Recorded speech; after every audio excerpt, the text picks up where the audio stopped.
Senhor Jesus, te damos graça por esse tempo.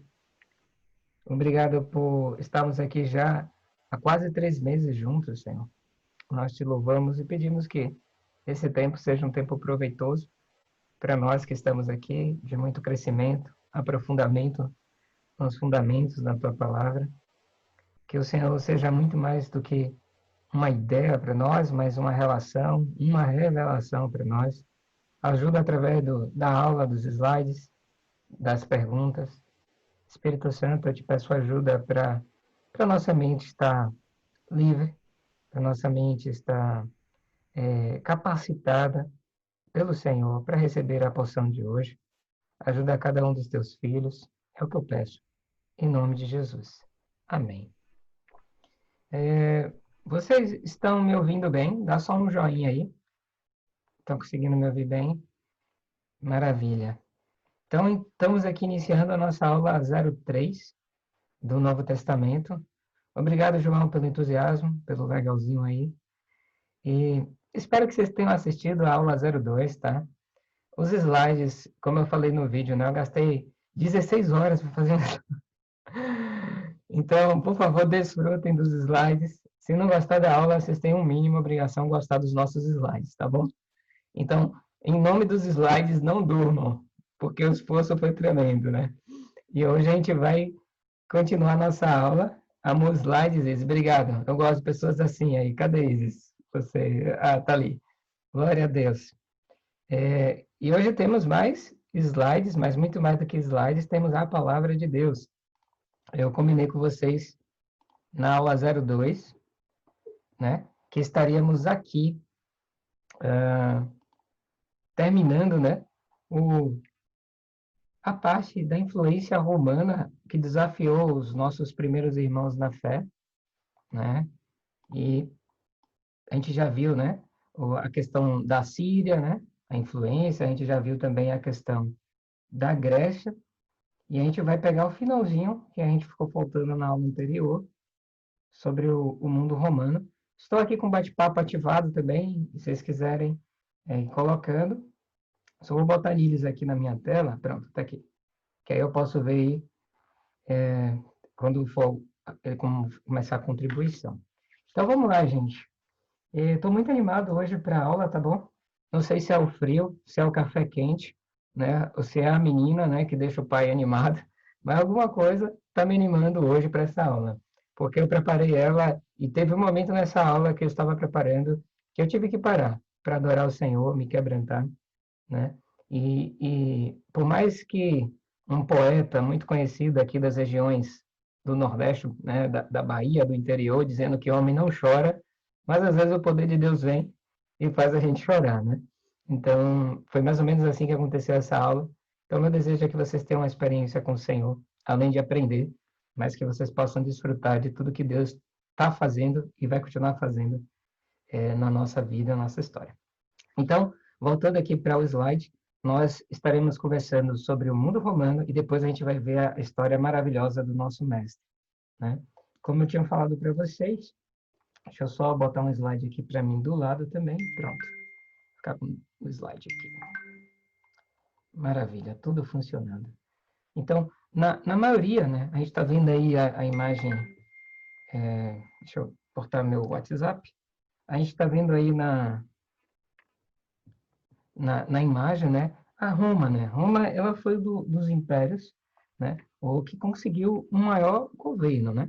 Então, sobre Roma, a gente teve talvez um dos maiores impérios, na verdade, né? Eles conseguiram dominar quase toda aquela nação conhecida, né? Aqueles povos conhecidos. E, basicamente, foi em cima deste mundo que Jesus, o Filho de Deus, ele vai vir. E aí eu botei essa imagem porque vocês estão vendo ali o fórum, né? É óbvio que já não está da mesma forma, mas esse fórum, basicamente, onde era tomado todas as decisões que alcançava, por exemplo, a Espanha, alcançava a Judéia, o Egito, e vou brincar com vocês até o confim da Terra, né? Porque o Império Romano, pelo menos em sua maior parte do tempo, era uma república, onde o Senado tomava aquelas decisões, impactava toda uma nação. Então, basicamente, imagina que Roma ela influenciou e dominava todo esse mundo do qual o Filho de Deus vai vir para nos resgatar. E a pergunta, né, que fica para nós era como de fato era essa relação, né, de Roma com os primeiros cristãos, né? Como é que foi isso, né? Como é que se deu? Porque eles tinham muitos desafios a enfrentar, né, com relação a esse império, a esse governo, né? Ou seja, eles não vieram soltos no mundo. Então, os primeiros cristãos, eles viveram nesse mundo, onde você tinha essa força militar de Roma, como também tinha a força muito grande da filosofia, da cultura grega, né?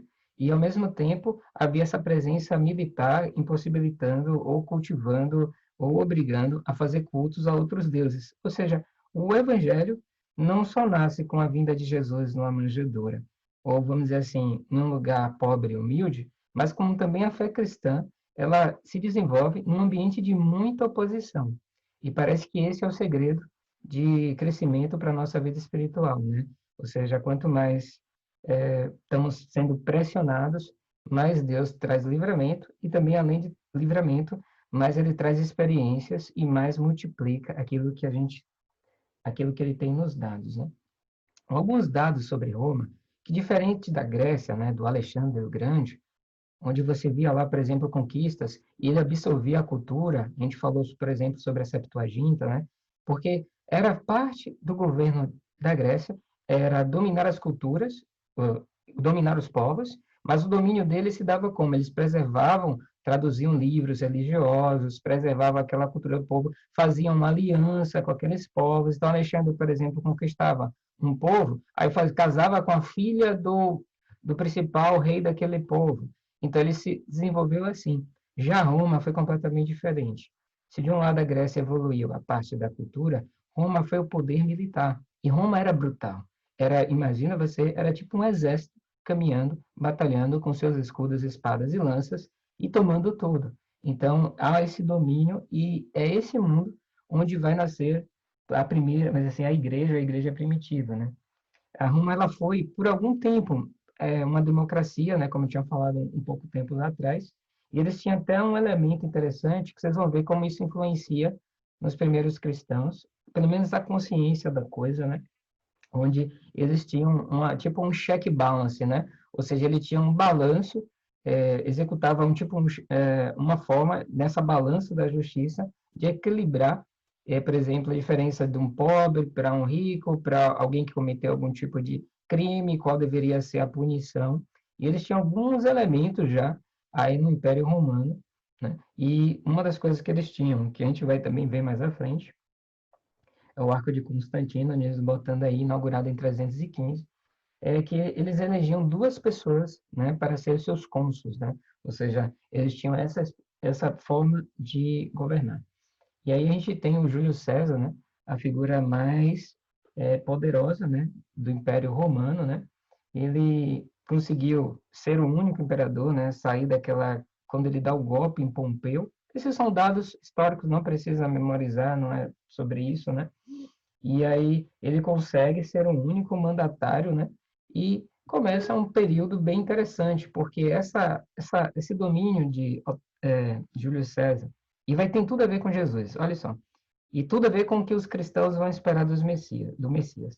Então, Júlio César vem, né, vence Pompeu, antigamente Pompeu era um aliado dele no governo, aí ele vai e vence e vira só o único governador, né, isso em torno de 49 a.C., e aí inicia-se também um período de guerra civil, né?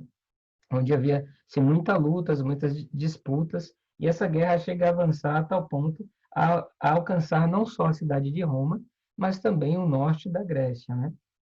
E aí foi em torno de 44 a.C. que a gente tem uma outra batalha em Roma, né? E nesse caso aí chega-se ao poder o seu sobrinho neto, ou como chamam do seu filho adotivo, que é o Otávio, né? O Júlio César ele vai ser, né, nessa época da morte dele, vai ser identificado como Deus, né? Então ele vai ter a sua divindade atribuída na sua morte. Então o imperador de Roma é a pessoa mais importante desse mundo. Ele vai vir a falecer, o seu filho, né? Assim eu posso dizer, Otaviano, Otávio, ele vão dar esse título de divindade e o próprio Otávio, Otaviano, ele vai fazer o quê? o Caio Otávio, ele vai se definir como filho de Deus. E esse imperador, né, que depois vai ser chamado, né, de Augusto, vocês percebem que ele vai ter um elemento fundamental para vocês perceberem como era o mundo, né, de Jesus. Então, me acompanha. Jesus ainda não nasceu, né? Não veio à Terra. E aí a gente tem um imperador romano, né, que conseguiu dominar tudo, ou seja, era a pessoa mais importante no império. Ele vem a falecer, e aí começa um período de guerra na própria Roma, né, que atinge as partes das suas colônias. E na morte do Júlio César, ele é dado a ele o poder ou dito que ele era um ser divino, era um Deus. Então morre Deus daquele mundo, e o seu filho que assume, o Filho de Deus, né, assume e traz um período que é chamado da Pax Romana, o período de paz, né?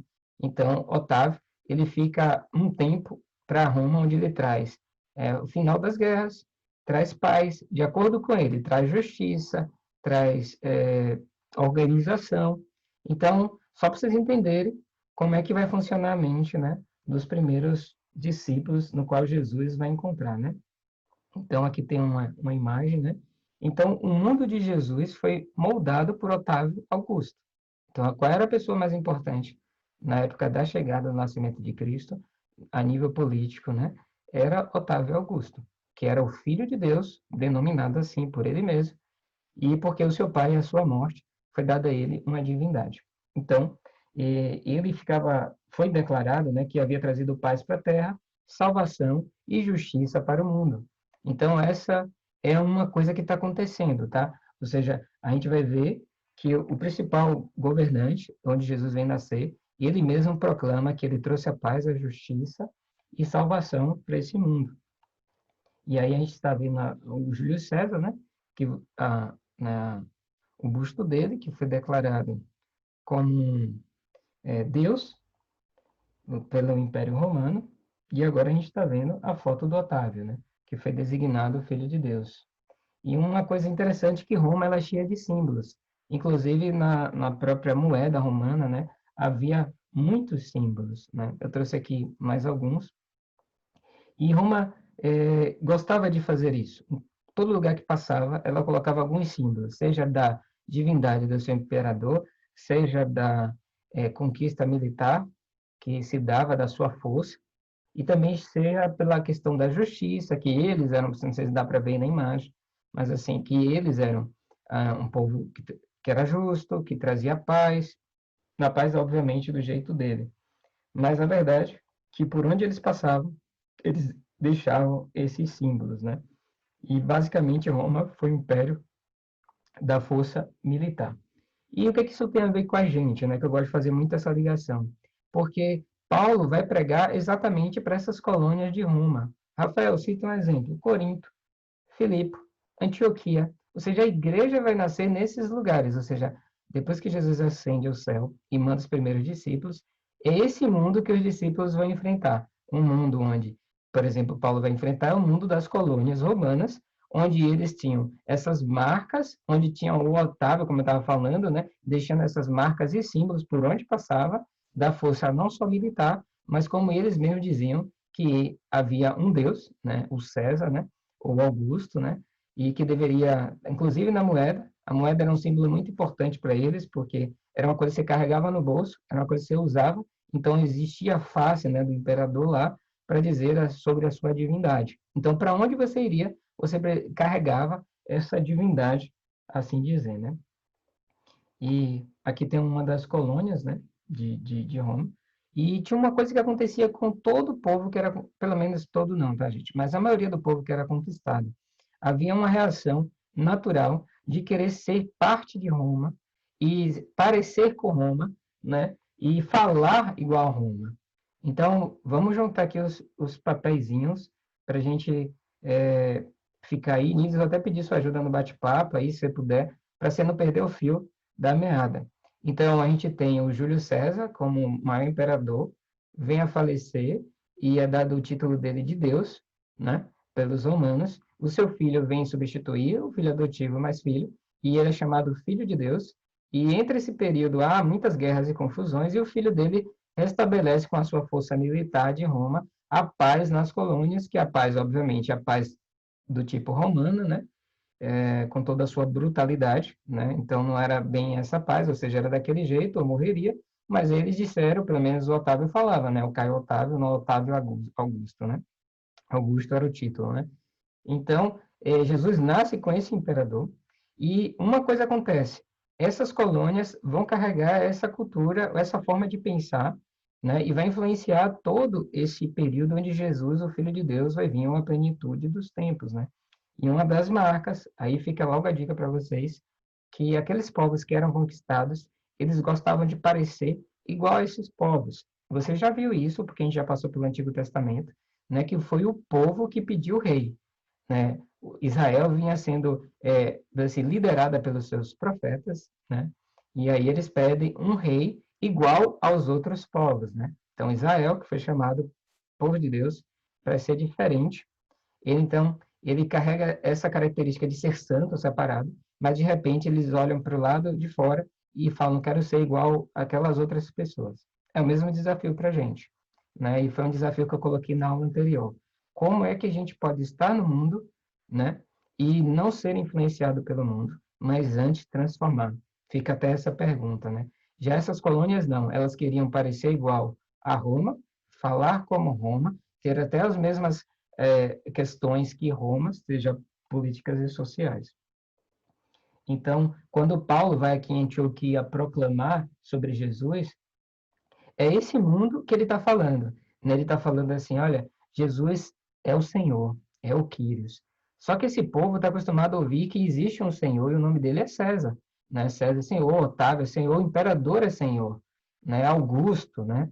Então, eles eram Senhor. Imagina esse povo recebendo essa mensagem de Paulo, como era forte e como era arriscada para o próprio Paulo dizer que agora existe um Senhor, né? E esse Senhor não é o imperador de Roma. Então, quando ele vai para as colônias, olha o grande risco que Paulo está se submetendo, né? Para sofrer, ser preso ou assassinado, ou então ser, obviamente, julgado e dizer que ele estava incitando, né? Ou dizendo para o imperador de Roma, né? Que se dizia divino, que existia um outro ser divino, mais poderoso, inclusive, que ele. Então, esse é o mundo onde Paulo vai pregar e vai anunciar que existe um Jesus, né? Existe um Senhor que vai trazer justiça para a terra. Mas não era o Otávio que disse? Imagina esse povo vindo aí, tá? Na Antioquia, conversando, ele fala assim, ó, Jesus veio à terra, viveu, morreu, ressuscitou, e ele é o Senhor. Então ele governa tudo. Aí o pessoal ouvindo, né? Assim, de boa, ali sentadinho, fala assim, puxa, mas César não é Senhor? Né? O Augusto, o Otávio, por que Paulo está falando isso? Por que não o imperador? Mas não é o imperador de Roma que é o Senhor, né? Quem é o Senhor de fato? Eles, não, esse cara é maluco. Que religião estranha é essa, né? E a gente vai ver isso mais à frente. E aqui é esse mundo onde Paulo e os apóstolos vão falar diretamente, né? É só mais uma imagem sobre esse Jesus, né? Então, falar desse Jesus que é a fonte de salvação, é o verdadeiro Salvador do mundo, que a gente chega então ao clímax, vamos dizer assim, da história, né? Os apóstolos judeus, né, como está aí no slide, vão viver em que mundo? Um mundo dominado pela cultura grega, tá bom? Mas também politicamente dominado por Roma. E esse eram os desafios deles, né? É uma coisa para a gente perguntar. Então imagina eles, homens iletrados, pescadores simples, nem do judaísmo eles eram mais importantes, né? E que Jesus vai lá trazer ele e trazer esses discípulos e eles vão levar essa mensagem do Senhor. E o que que vai acontecer? Eles vão ter muitas lutas e coisas, como eu disse na aula anterior. Só Deus para fazer o cristianismo avançar. Só o Senhor para pegar homens para enfrentar a cultura que foi até hoje a que mais influencia todo o Ocidente, a cultura grega, e ainda vencer o poder político e militar de um império romano. É uma coisa assim, só o Senhor mesmo para fazer.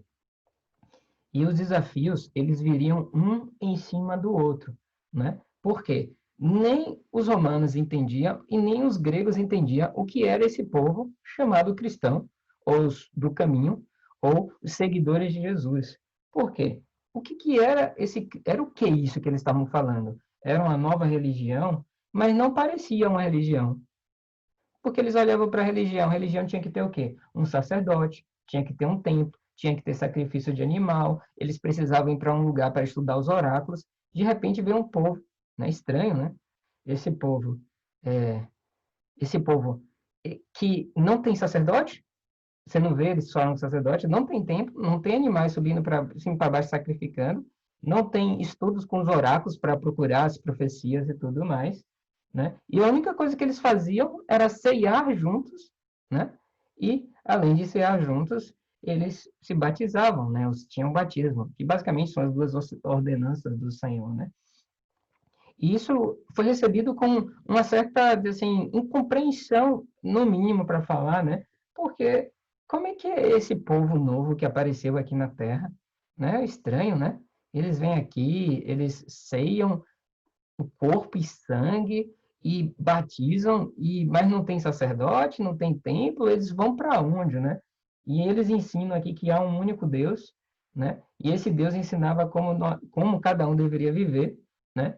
E, obviamente, que isso gerava conflito, principalmente pela cultura grega e os filósofos, né? Porque os filósofos nada sabiam sobre Jesus, né? Então, eles tinham, inclusive, um certo preconceito, né? Porque os cristãos, o que acontecia com os cristãos? Eles iam para suas casas, iam ceiar, né? Ia ter o seu momento de comunhão, como a gente vai ver em Atos, mas era a porta fechada, né? Iam para suas casas e lá partiam pão, tinham comunhão, oravam, né? Falavam sobre Jesus, sobre o reino, e eles nada sabiam, né? Então era muito estranho. O mundo chega, né? E olha para esse cristianismo, se eu posso chamar assim, essa fé, ou esses seguidores de Jesus, e ninguém entende muita coisa que está acontecendo, porque eles falam de um Deus que não tem sacerdote, que eles não veem, no caso, né? Que obviamente a gente sabe que tem, mas que eles não veem, que não tem mais sacrifício de animal, que não tem mais nada. Eles falam assim, mas que é isso? Eles só ficam ceando e ficam se batizando, né, para entrar e se tem reuniões, né, a porta fechada, né? E agora era este mundo, né, que os cristãos, né, foram chamados para viver, né? Nesses primeiros homens e mulheres da fé, né? Viver diante desse mundo que estava de cabeça para baixo, né? Ou seja, como viver é uma pergunta aqui para eles, né? Como viver em um mundo que se já tem um Senhor? Hoje a gente fala no Brasil e a gente tem o quê? Um presidente, né? Tem uma república federativa. Mas como é que é você viver dizendo que Jesus é Senhor num mundo que já existe um Senhor? Esse é um primeiro desafio para esses cristãos. E o próximo desafio é que Jesus, pelo contrário, não chamou eles para se esconderem desse mundo. Jesus chama aqueles discípulos para transformar esse mundo. Que mundo? Esse mundo que está de cabeça para baixo, que não sabe nem o que eles são de fato, né? Então, eles teriam que enfrentar desafios intelectuais, né? Por exemplo, os filósofos não entenderiam o que eles estavam falando e nem o que é isso que eles estão dizendo. Essa mensagem que eles estão trazendo culturalmente é estranha para eles, então havia esse desafio intelectual, desafio social, né? Porque foram chamados para transformar o mundo onde havia essa discrepância social e esse sofrimento. E depois a gente vê aqui também essa questão espiritual, né? Por exemplo, como orar, né? Agora a gente vai para o muro de lamentações, vai orar onde, né? Como vai orar? E esse é o mundo onde os cristãos vão ter que lidar, baseado na cultura grega, com a força romana, né?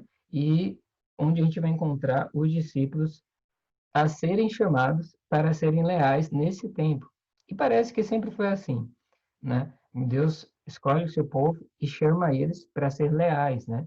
E levar uma mensagem que a gente pode falar, uma mensagem positiva, né, para esse mundo. Ou seja, olha a mensagem que os primeiros cristãos estão levando, que a gente deve amar uns aos outros. Isso é muito estranho, amar um ao outro para uma cultura, né, onde se matava as mulheres, se você poderia deixar o seu filho morrer, não tinha problema de aborto, que os seres humanos eram como animais, objetos, e aí você entra num mundo onde existe um tipo de povo estranho, que não tem mais sacerdote, não tem templo, não tem animais, não tem mais nada isso, porque Jesus, uma vez que ascende, ele já cumpre todas as coisas, a gente vai ver isso para frente, e que dizem para a gente amar uns aos outros, para servir uns aos outros, né? E ajudar o seu vizinho. E deixa eu coloquei aqui para vocês verem. Eu vou tirar aqui o meu vídeo, pronto aqui. E a gente vai perceber o quê? Que os seguidores de Jesus, que são essas pessoas, eles vão receber nomes, né? Pô, quem é discípulo de Jesus vai ser quem? E a gente vê isso uma parte em Mateus, né? Eles eram chamados dos nazarenos, mas a gente já vai ver lá em Atos 9:2, 9:23, que eles vão ser chamados do caminho, e até chegar em Atos 11, que aí vem a primeira vez que eles vão receber o nome de cristãos, né? E o povo de Deus, eles estavam familiarizados com as invasões das suas terras, né? Tanto pelos gregos, que a gente já viu no Antigo Testamento, os sírios, né? Os assírios também, e a Babilônia, a gente já vem acompanhando isso. E os romanos. E os judeus estavam o quê, gente? Eles estavam aguardando o último reino, né? Que refletiria suas crenças e convicções. Imagina você que você está aguardando uma coisa com tanta vontade, e você vê ano após ano que aquilo não acontece. Então, esses judeus estavam com essa expectativa. Quando seremos livres de Roma? Como seremos livres desse domínio cultural grego? Quando permitirão a gente viver os valores e as crenças que a gente acredita, né? E esses séculos de invasão, ocupação e opressão criaram uma profunda expectativa da chegada do reino de Deus. E aqui a gente vai perceber algumas coisas, né? Que seria o seguinte, né? Como seria, por exemplo, para alguém daquela época ouvir essa mensagem, né? Ou seja, você imagina que a gente lê a Bíblia a partir de Feira de Santana, Parnaby ou Miguel Comum. Agora imagina que você é colocado nessa altíssima expectativa, você está sofrendo, seu povo está sofrendo, você não consegue expressar sua fé, você tem medo de expressar sua fé, você olha para o lado e só vê inimigos da sua fé, você olha para a sua cultura e só vê coisas que desagradam a Deus, e de repente chega uma pessoa e lê isso aqui, que está em Lucas 4, né? E desceu a Cafarnaum, cidade da Galiléia, e os ensinava nos sábados. E admiravam a sua doutrina, porque a sua palavra era com a autoridade. E estava na sinagoga um homem que tinha o espírito de um demônio imundo e exclamou em alta voz, dizendo: Ah, que temos nós contigo, Jesus Nazareno? Vieste a destruir-nos? Bem sei quem és, o Santo de Deus. E Jesus o repreendeu, dizendo: Cala-te e sai dele. E o demônio, lançando-o por terra, no meio do povo, saiu dele sem lhe fazer mal. E veio espanto sobre todos. E falavam uns com os outros, dizendo: Que palavra é esta? Que até os espíritos imundos ele manda com autoridade e poder e eles saem. E é o que acontece, muito claro isso, a sua fama vai ser divulgada por todos os lugares em redor daquela comarca, né? E essas passagens eram familiares, talvez para você não, mas para aquele povo judeu, essas passagens eram comuns, então eram lidas, eles tinham consciência disso, né? Que eram aquelas profecias, promessas do Senhor, que eles estavam aguardando com muita expectativa isso. Eu coloquei aqui algumas. Tu, ó Sião, que anuncia boas novas, sobe a um monte alto. Tu, ó Jerusalém, que anuncias boas novas, levanta tua voz fortemente. Levanta, não temas, e diz à cidade de Judá: Eis aqui está o vosso Deus. Eis que o Senhor Deus virá com poder, e o seu braço dominará por ele. Eis que o seu galardão está com ele, e o seu salário diante da sua face. Como um pastor apacentará o seu rebanho, entre os seus braços recolherá os cordeirinhos, e os levará no seu regaço. As que amamentam guiará suavemente. Mais uma profecia que eles tinham familiaridade, a de Daniel. Mas nos dias desses reis, o Deus do céu levantará um reino. Presta atenção. Levantará um reino que não será jamais destruído. Imagina eles sofrendo e alguém lendo isso para eles, né? E este reino não passará a outro povo. Esmiuçará e consumirá todos esses reinos, mas ele mesmo subsistirá para sempre. De maneira que viste que do monte foi cortada uma pedra, sem auxílio de mãos, e ela esmiuçou o ferro, o bronze, o barro, a prata e o ouro. O grande Deus fez saber ao rei que há de ser depois disso. Certo é o sonho e fiel a interpretação. Mais uma. Coloquei só, deixa eu ver aqui. Pronto, acabei repetindo o slide. Então, eles tinham essas passagens que apontavam o quê, gente? Me acompanha. Apontavam para o Messias e o seu reino vindouro. Isso para eles chegava com uma grande expectativa, né? Por exemplo, como você imagina que eles receberiam naquela época de Jesus esses versículos, né? Como esse aqui de Daniel. Eu estava olhando nas minhas visões da noite, e eis que vinha nas nuvens do céu um como um filho do homem, e dirigiu-se ao ancião de dias, e o fizeram chegar até ele. E foi-lhe dado o domínio, a honra, o reino, para que todos os povos, nações e línguas o servissem. O seu domínio é um domínio eterno que não passará, e o seu reino tal que não será destruída. Eu acredito que depois de ler isso, muitos deles deveriam inclusive se quebrantar e chorar, aguardando ou clamando ao Senhor para que viesse logo este tempo, né? Então, os líderes, né, que eu estava falando da época de Jesus, eles, fazendo um resumo rápido, né, eles viram o cristianismo, né, como uma filosofia subversiva, né, ou seja, que veio provocar uma rebelião, era contra a ordem atual. Deixa eu voltar aqui o meu videozinho. Que era contra a ordem atual do mundo. Ou seja, os primeiros cristãos eram oposição à realidade do mundo. E os líderes daquela época sabiam disso e viam isso, né?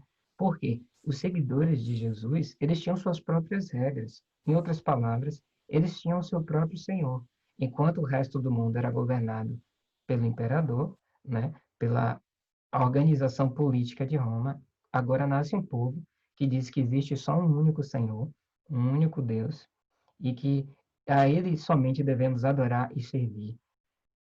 Isso é extremamente subversivo para aquela pessoa, para aquela cultura, para aquele povo, porque aquilo vai de contra. Então, as regras que esse povo segue não é o do Império Romano. Eles vão seguir a que Jesus manda, né? Ou seja, o que o Senhor ensina. Mas, ao mesmo tempo, eles estavam comprometidos, porque o Senhor não mandou eles saírem de Roma ou fugirem ou em qualquer canto que fosse, seja em Jerusalém, e ficar escondido, né? Vocês vão perceber que o Senhor chama eles para irem para o mundo, né? Ide para todo mundo, né? Para pregar, para anunciar, para mudar a cultura. E eles tinham esse desafio. Como permanecer em Cristo e, ao mesmo tempo, serem bons cidadãos do tempo deles, né? Ou seja, como fazer isso?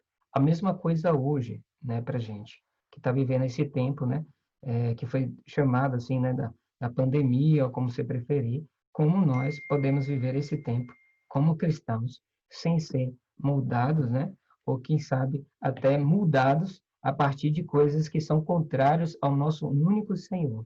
Eu te digo que esse tempo pode te desafiar a adorar outros deuses, né, da nossa cultura, que nada tem a ver com o evangelho real. E fazendo esse finalzinho de contexto, né, que a gente está falando sobre, a gente falou sobre a Síria, sobre a Grécia, sobre a Roma. Então, esse é o mundo que vai fazer o quê? Que a gente vai ver agora. Esse é o mundo da vida e da ressurreição de Cristo, né? Então, esse é o mundo onde Cristo vai vir. Esse é o pano de fundo, né? Ou esses são os mundos, ou esses são as pessoas que Jesus vai conversar, né? Então, vocês já conheceram um pouquinho mais dessas pessoas e do que eles viviam, né? Ou seja, Jesus chega, né? E Jesus chega num tempo que, se ele viesse hoje, na nossa cultura materialista, não teria o mesmo impacto, porque esse povo, né, eles aguardavam um Messias.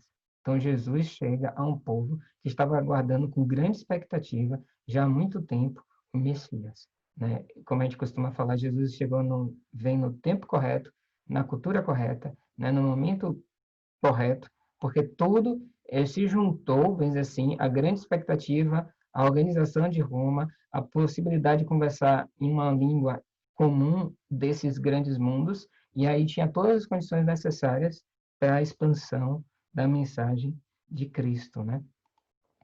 E esse povo era um povo, né? Eu coloco aí na foto, que eles lutavam, né? Esse povo remanescente, vamos dizer assim, esses sobreviventes, eles lutavam para manter-se firme na fé, né? Em buscar esse Deus de Israel, né? A orar, a se lamentar, a jejuar, a se humilhar, orando, né? Para que esse Deus se apresse e venha logo ajudar eles, porque eles estão sofrendo, estão aguardando um Messias.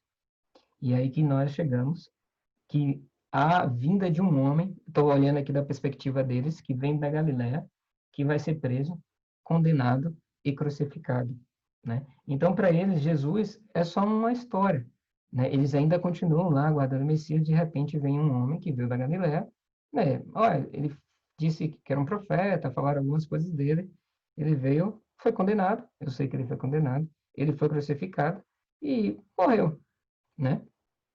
Só que muitos pensaram que a morte de Cristo, né, inclusive os judeus, era o fim da mensagem, né? Era só mais um homem revoltado com aquela condição, né? Quem sabe até chamaram de louco ou de outra coisa mais, blasfemo, o que fosse, né?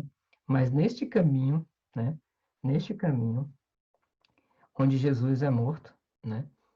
Eles, depois de 3 dias, esse Jesus que pensaram que tinha acabado, quando eles vão lá para o sepulcro, eles percebem que ele estava vazio. Então, já começa a história a ter uma coisa estranha. Então, aquilo, Jesus já não está mais lá, né? Então, Jesus não só não está mais lá, mas depois eles começam a ver Jesus, né? Eles veem Jesus ressurrecto, e aí eles começam, esses judeus, né, que estão acompanhando Jesus, não só veem ressurrecto, mas começam agora a afirmar que esse Jesus de Nazaré, que foi morto, o próprio Deus ressuscitou. E aquilo que parecia ser uma chama que estava se apagando, com a ressurreição de Cristo, parece que estava iniciando uma bomba atômica que não teria retorno. Ou seja, tentaram destruir a mensagem e destruindo, né? Assim, o portador da mensagem, mas no final o que eles conseguiram foi fazer começar a brotar talvez a coisa mais linda que foi o reino, talvez não, inaugurando assim o reino de Deus. Porque quando Jesus anuncia o reino, tudo que Jesus fez com sua morte, então, passa a estar cumprido. E não é que o reino vai vir. Aqueles discípulos que têm uma experiência com Cristo, eles já estão vivendo o reino de Deus. E aí começa-se um novo tempo, né? Para aqueles que viram Jesus ressurrecto, que sabem que foi o Pai, o próprio Deus, que o ressuscitou dos mortos, que agora está com aquela mesma semente de poder, o mesmo poder que atuou em Cristo, agora está atuando neles, e parece que vai começar um novo mundo com muita grande expectativa, não de um reino vindouro, mas de um reino que já veio, né, e foi cumprido. E uma coisa acontece, né, agora voltando, né, e quando Jesus está aqui na Terra, né, ele faz todo tipo de coisas, né? A gente vê ele curar pessoas, a gente vê ele viver entre pecadores, a gente vê ele explicando, ensinando boa parte do seu tempo como haveria de ser o reino de Deus, né? E como Deus o tornaria, né, o Senhor e Cristo. E a gente percebe que as pessoas daquele tempo, eles não estavam esperando o Messias que veio. Eles esperavam o Messias, mas esperavam da forma que eles queriam que o Messias fosse, né? Então, eles estavam esperando, por exemplo, um movimento militar, né? Ou seja, eu já sei como o meu Messias vem, né? Então, eles estavam moldando o Messias à imagem e semelhança deles. Vai ser um grande poder, né? Que vai atuar sobre o mundo e ele vai destruir todos essas ordens, esses domínios humanos, vai vir com seu exército com grande poder e ele vai governar para sempre e nunca mais haverá outro igual, né? Então, essa é a visão messiânica, de forma bem simples, de um judeu. Então, ele viria com muito poder, destruiria tudo e faria Israel governar novamente. E eles até chegam a perguntar isso para João Batista, lá em Mateus capítulo 11, né? Que vai dizer assim na palavra de Deus: E aconteceu que, acabando de dar as instruções aos seus 12 discípulos, partiu dali a ensinar e a pregar nas cidades deles. E João, ouvindo no cárcere, João Batista, viu, gente? Dos feitos de Cristo, enviou 2 dos seus discípulos. Até João estava em dúvida, né? Ia dizer-lhes, queria confirmar, és tu aquele que havia de vir, ou esperaremos outro? E Jesus respondendo disse-lhes, ide e anunciai a João as coisas que ouvis e vedes. Os cegos vêm, os coxos andam, os leprosos são limpos, e os surdos ouvem, e os mortos são ressuscitados. E aos pobres é anunciado o Evangelho. Então temos aí o quê? Um Jesus que cura e que expulsa demônios, que liberta aquele povo, como sinal, não é de que o reino viria, mas com a presença de Jesus na terra, o reino havia chegado, né? E aí vem a nossa pergunta, né? Mas, de fato, que era a pergunta daqueles discípulos, quem é o Messias, né? Quem é esse Filho de Deus, né? Que está dizendo, que João acabou de perguntar, que tem feito coisas e milagres, tem curado, libertado, tem ensinado, mas quem é o Messias, né? E quando a gente dá uma olhada, né, no que Jesus ensinou e falou, ele revela uma parte de Cristo. Mas existe uma outra parte que você também olha para Cristo e vai entender o nosso Messias, não só pelo que ele falou e ensinou, mas também pelo que ele fez, né? Ou seja, Jesus, ele estava com a sua própria vida redefinindo ou dando o significado correto do que é ser Messias, né? Messias não era o que aqueles homens achavam que era ser Messias, alguém poderoso que vai vir com muita força e vai destruir o mundo e vai deixar eles governarem do jeito que eles querem, né? Ou seja, é um domínio. Mas, na verdade, é o contrário. Jesus vai mostrar como é esse Messias, né? Que não era uma coisa só que, como é que eu posso falar? Que seria feita, mas que seria vivida. Esse reino não seria coisas a fazer, mas coisas também a ser, né? A viver. Era uma nova identidade. Então, o Messias não seria aquela pessoa que destruiria todas as coisas, né? Na verdade, esse Messias, assim Jesus vai falando, que esse Messias é alguém que redefiniria para sempre o que significa ser e viver em, para e com Deus. E o ministério de Jesus, ele começa aí nessa região, vou até voltar aqui um slide, né, de uma casinha, na aldeia, né, no povoadozinho de Nazaré. E aí começa aí, e a gente pouco sabe da infância de Jesus, né? Ele cresce aí na região de Nazaré, a Bíblia não traz muita coisa, né? Não foi da vontade de Deus que a história de Cristo fosse escrita em sua infância, e Jesus cresce aí nessa região, e é nessa região chamada Nazaré, conhecida também como Flor da Galileia, uma região, eu até coloquei aqui, localizada a 350 metros do mar Mediterrâneo, rodeada de montes altos, né? E era um vilarejo no tempo de Jesus, não tinha mais do que 30 mil metros quadrados, sendo 200 metros de comprimento e 150 de largura.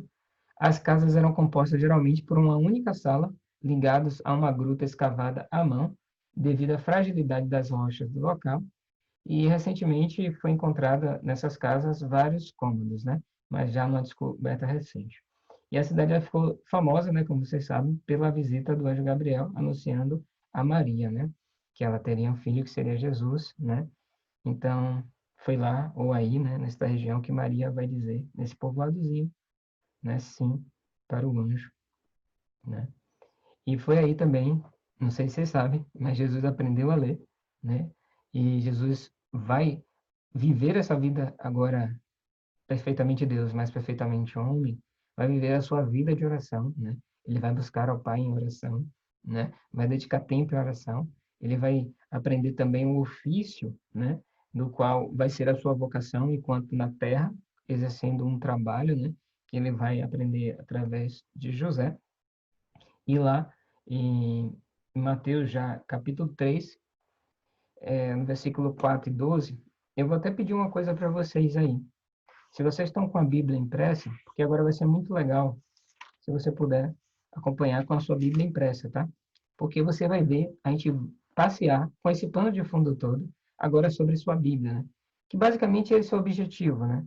Não era só dar dados, mas agora vocês vão ver o que que a gente vai conseguir fazer com todas aquelas informações e aqueles dados que a gente deu, né? Então, vamos lá. A gente vê aqui no capítulo 1 de Mateus a genealogia, aí a gente chega ao nascimento de Jesus, né, que a gente já falou, tem pouco, quase nada relato, tem as visitas do Oriente dos magos, né, os reis magos, e aí a fuga para o Egito, que a gente já conversou, inclusive, né, como se deu sobre Herodes, toda aquela coisa a mais que a gente falou, e aí a gente já chega no capítulo 3, né, então a Bíblia não dá muito destaque nos evangelhos para essa parte da vida de Jesus, do capítulo 2 a gente já vai para o capítulo 3. E se você colocar aí os seus olhos no versículo 4, né, a gente vai ver um pouquinho sobre o próprio João Batista, que vai preparar Jesus, né? Então, as roupas de João eram tecidas com peles de camelo e ele usava um cinto de couro. Aí vai falar, né? E aí, ele se alimentava de gafanhotos e mel silvestre, e gente de Jerusalém, de toda a Judéia, de todo o povo, Vale do Jordão, ia até ele.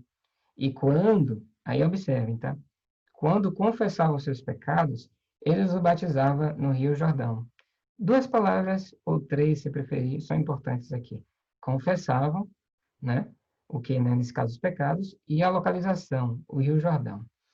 Então, quando João viu que muitos fariseus e saduceus, se lembra que eu falei na aula passada quem eram os saduceus e quem eram os fariseus, né? Vinham ao lugar de batismo, ele os repreendeu abertamente. E qual foi a repreensão? Raça de víboras! Exclamou. Quem os convenceu a fugir da ira que está por vir? Provem por suas ações que vocês se arrependeram. Não pensem que pode dizer uns aos outros, estamos a salvo, pois somos filhos de Abraão. Isso não significa nada, pois eu lhe digo que até destas pedras Deus pode fazer filhos de Abraão. Agora mesmo, o machado do julgamento está pronto para cortar as raízes das árvores, e toda árvore que não produz bom fruto será cortada e lançada ao fogo. Aí, versículo 11. Eu batizo com água aqueles que se arrependem. Depois de mim, porém, virá alguém mais poderoso que eu, alguém muito superior, cujas sandálias não sou digna de carregar. Ele os batizará com o Espírito Santo e com fogo. Então, João não chama os discípulos para aguardar passivamente a chegada do Messias. A mensagem de João tem um teor muito claro e forte. Arrependa-se. Não é para ficar só esperando o Messias chegar. Comece a se arrepender. Aí quem se aproxima com aquela mensagem? Aqueles dois partidos que eu já falei para vocês, os fariseus e os saduceus. Só que eles queriam fazer aquilo, mas não queriam mudar o que era por dentro. Então aí o João mesmo já fala raça de víboras, né? Então, produzam obras de arrependimento para depois quererem ser batizados, né? E outra coisa que eu falei para vocês, que rio é esse? É o Rio Jordão. E por que esse Rio Jordão é importante, gente? Porque esse é o Rio Jordão que vamos ver lá em Êxodo, que vocês já estudaram, e é esse rio que o povo de Israel tem que atravessar para chegar aonde? A Terra Prometida. Olha como as coisas estão ficando mais claras para a gente, né? Jesus vem, nasce, o pessoal está aguardando o Messias, o tempo é a plenitude. João, como diz a profecia, viria anunciando Jesus, ele vai anuncia, e ele já começa a dizer que não devemos esperar o Messias passivamente, como também hoje, o retorno de Cristo, a gente também não deve ficar passivo, né?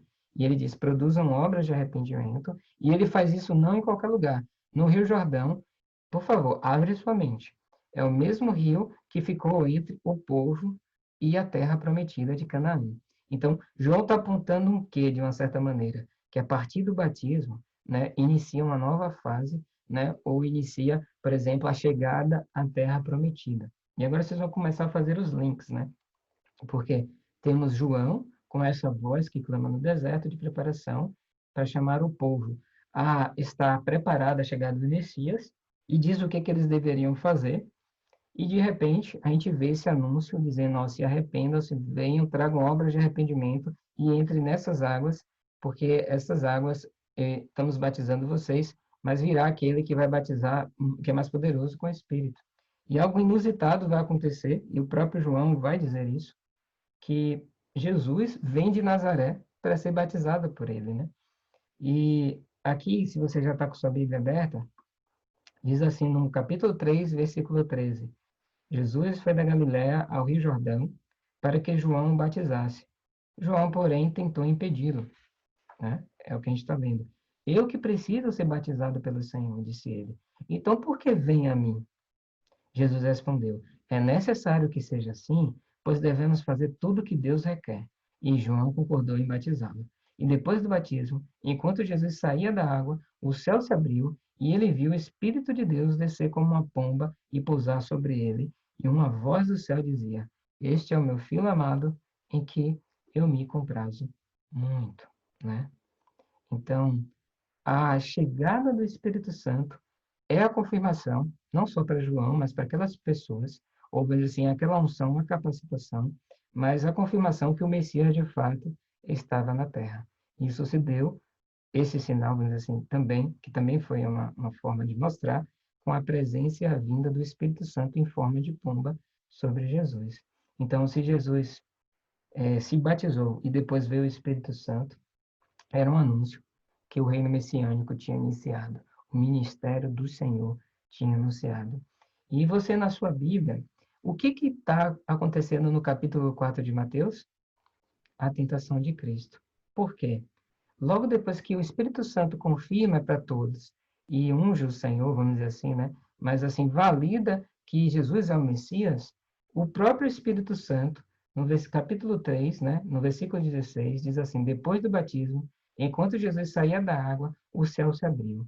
E ele viu o Espírito Santo descer como uma pomba, e aí vai falar, meu filho amado, aí entra o 4:1. Em seguida, Jesus foi conduzido pelo Espírito de Deus ao deserto para ser tentado pelo diabo, né? Ou seja, qual é o elemento aqui do deserto? Quem leva Jesus para o deserto não é o diabo, é o Espírito Santo.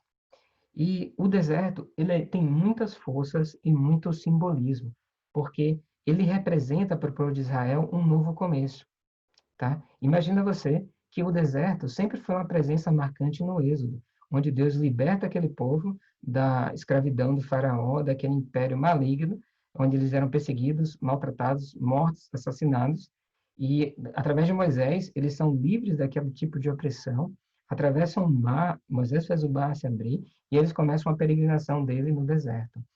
Então, se de um lado você tem o povo de Deus iniciando a sua história num deserto, chegamos agora como é que eu gostaria de falar aqui, seria o seguinte, é, é, não tem como você não olhar para a tentação de Jesus e não lembrar-se das coisas que aconteceram com o povo de Deus no deserto. Só que há uma diferença, e é isso que eu queria falar. Pensa assim comigo. Jesus em tudo foi tentado pelo diabo, mas em nada pecou. O povo de Deus, escolhido pelo Senhor, o povo da aliança, foram tentados, não por Deus, obviamente, porque Deus a ninguém tenta, mas cederam à tentação e por isso não alcançaram, né, o objetivo de ser uma nação santa, em primeiro lugar, e também de alcançar a terra prometida, chegando só dois daquela multidão de pessoas que saem de lá. Então a gente tem essas duas visões. Se de um lado o povo de Deus começa a partir daquele êxodo e aquela passagem, agora a gente tem o Espírito Santo que, pensa comigo, Jesus se batiza no rio, né, do Rio Jordão, que naquele momento eu poderia falar assim, é atravessando para a Terra Prometida, e antes de chegar à Terra Prometida, o povo judeu tinha o quê? Que atravessar um deserto, e o Espírito Santo leva Jesus para seguir o mesmo caminho, o do deserto, né? Só que diferente, vamos pensar assim, dois Israel. Israel, o povo humano de Deus, escolhido através de Abraão, e agora a gente tem o Israel Jesus, né? Só para você separar na sua mente, né? O primeiro Israel vai fracassar, né? Falaria assim, o primeiro Adão vai fracassar em morrer no deserto. Agora a gente está olhando, não só a gente, mas todos os anjos, demônios, todos os seres espirituais, eles estão olhando para quê, gente? Eles estão olhando para esse Filho de Deus, né? Esse segundo Adão, que vai agora ser levado pelo próprio Espírito, que passou pelo batismo, que foi confirmado como Messias e que vai ter que atravessar o deserto. Está todo mundo numa grande expectativa, né? E aí o que o diabo faz? Logo se apresenta, né? E começa a realizar as tentações, que só as tentações dá para fazer vários livros explicando cada uma delas.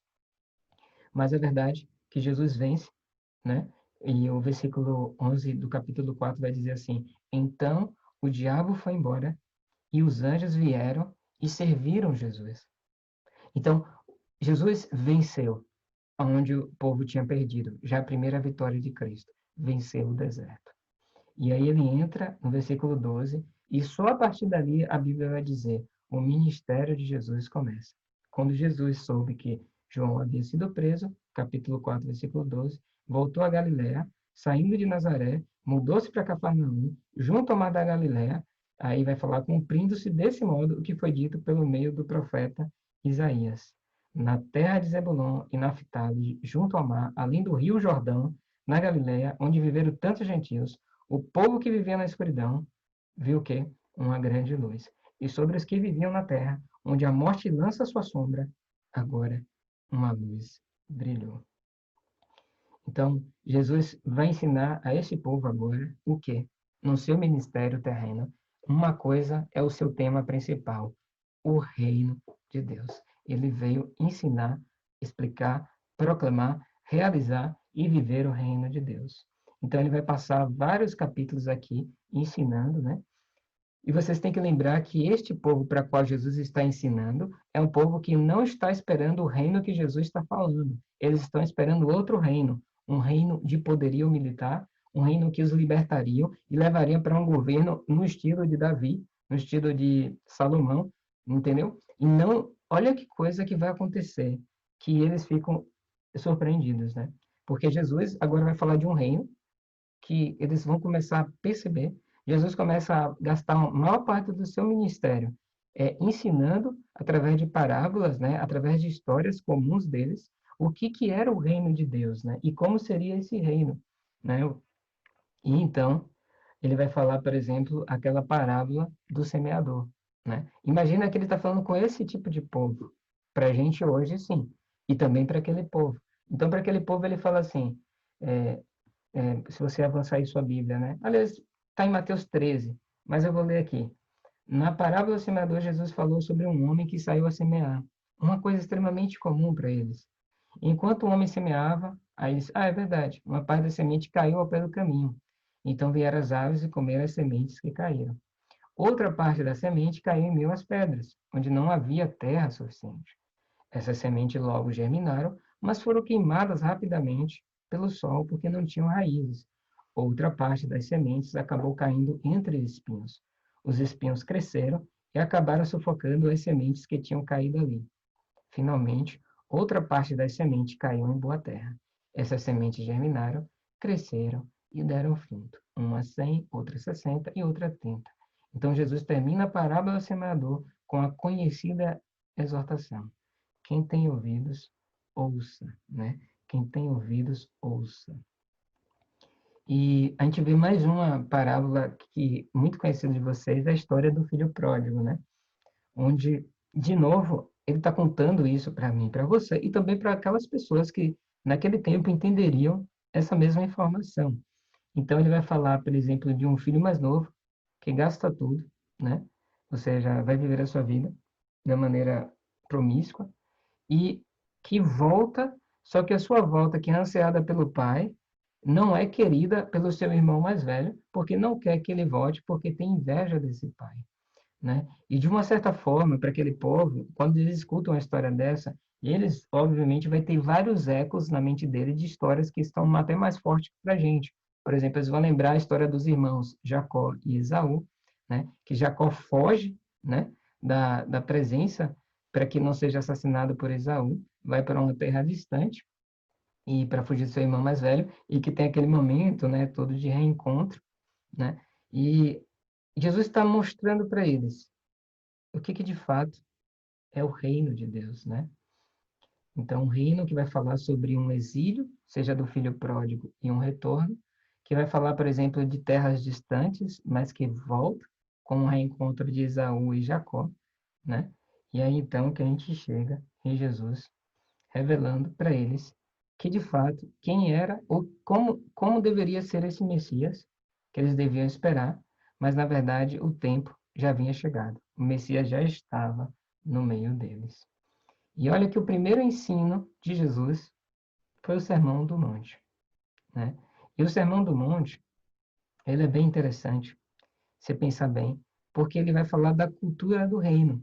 Se de um lado você tem a cultura grega, que vai exaltar a inteligência, a potência, a vontade, a disciplina, de repente, e tem a Roma, que vai falar das suas forças, existiam academias para você ser poderoso, fala das guerras, estratégias, mentiras, falsidades, como você vencer na política, como se assassinar ou fazer.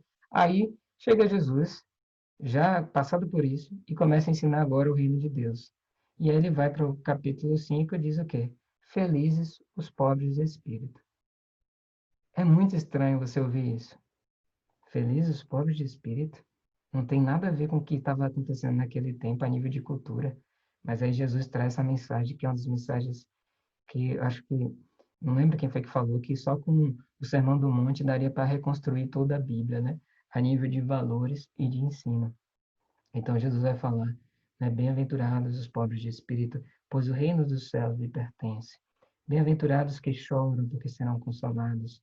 Bem-aventurados os humildes, pois herdarão a terra. Bem-aventurados aqueles que têm fome de sede de justiça, porque eles serão saciados. E Jesus, no Sermão do Monte, né? O que que acontece? Ele não vai falar para sermos boas pessoas, porque sendo boas pessoas, são esse tipo de pessoas que Deus gosta. Então, o Sermão do Monte, ele não deve ser lido como, como é que eu posso falar assim com bastante cuidado?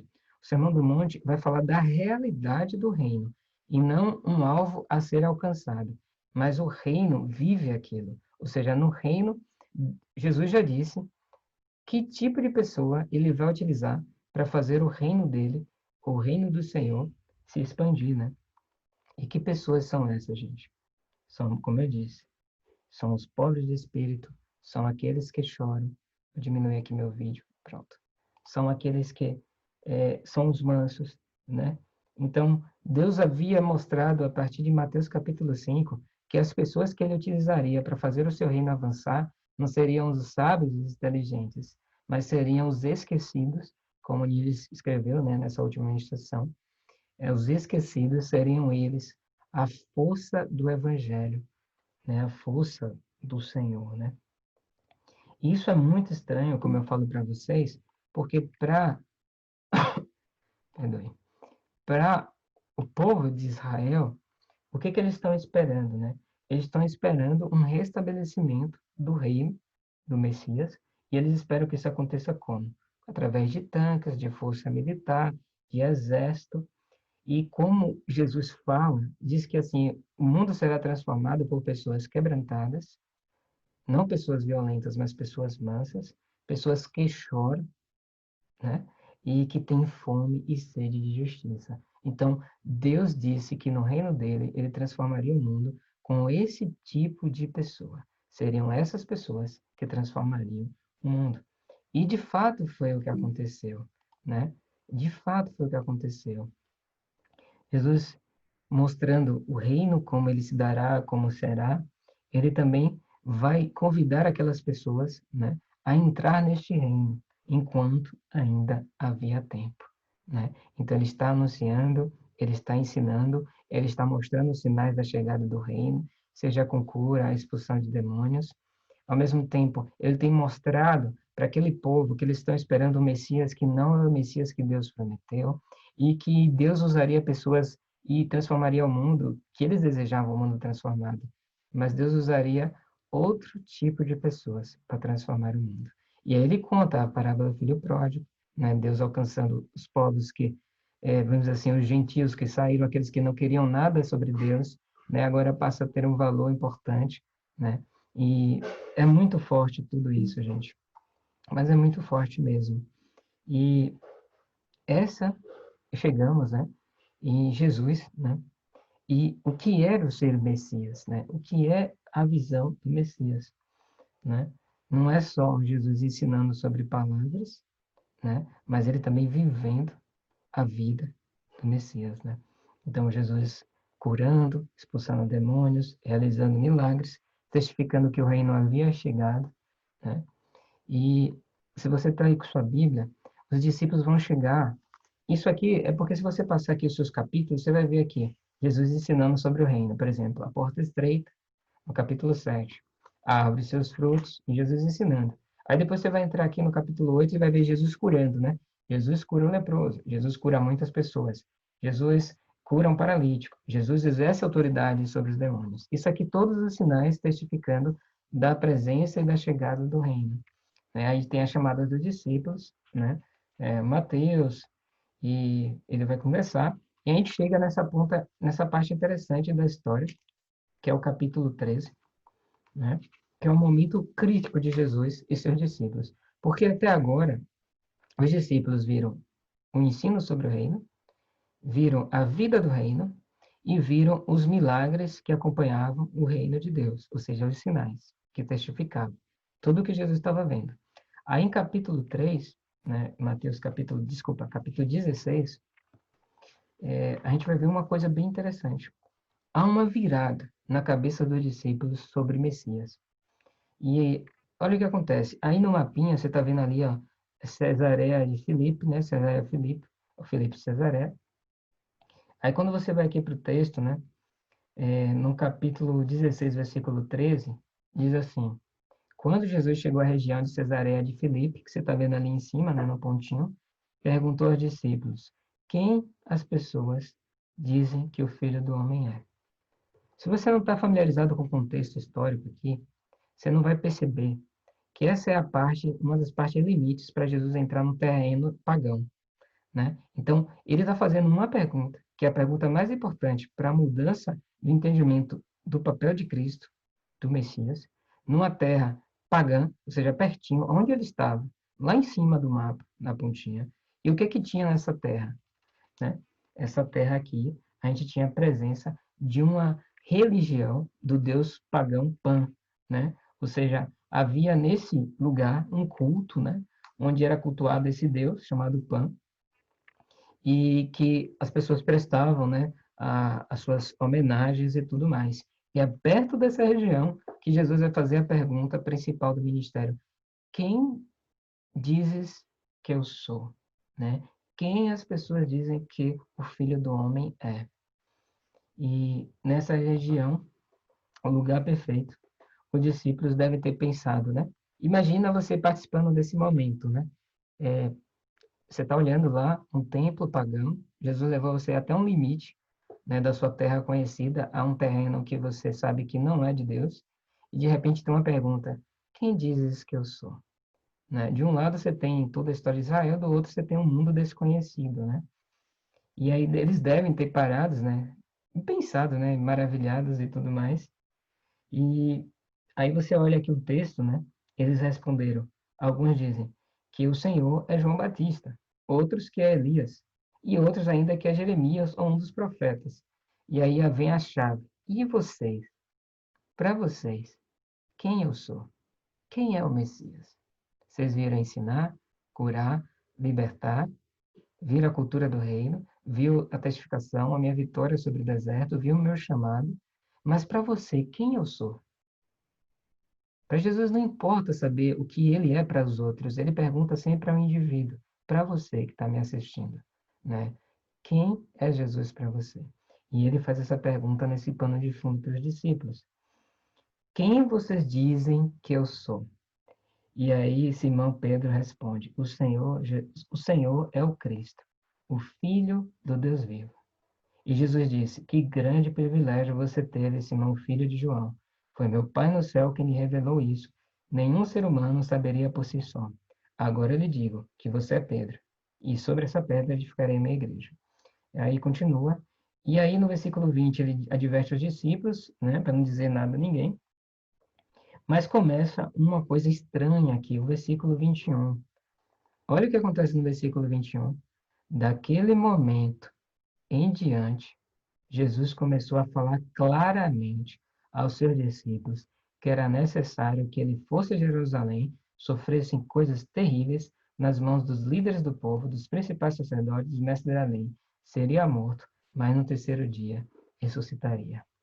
Imagina que você está com o Messias. E está tudo muito lindo. Que história linda. Ele cura, liberta, salva, ele ensina. Aí, no capítulo 16, depois da pergunta sobre quem é o Messias, né, que eles deviam ter aquele plano de fundo que Jesus provavelmente iria destruir todo mundo, ia mandar um raio do céu, ia governar e não dar espaço para ninguém, ninguém poderia fazer mal a eles, nem a Jesus.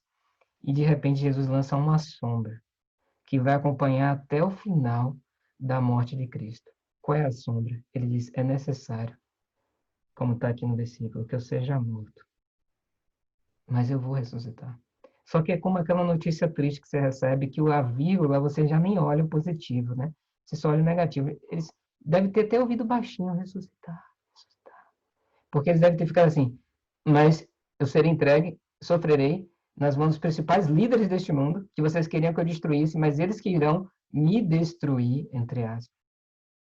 E aquilo deve ter, desculpa a expressão, bugado a mente daqueles discípulos. Era um misto. Que é isso? Aí volta a pergunta: quem dizes que eu sou? Né? E aí, esse é o contexto da pergunta de Jesus. E Jesus aponta claramente que ele precisava voltar para um lugar, né? Que era voltar para Jerusalém, como você vê aí no versículo 21, né? Ele precisava ir lá e precisaria viver o que o Senhor tinha destinado, chamado ele, o seu propósito aqui na terra. Jesus era o único na terra que sabia o que significava ser Messias.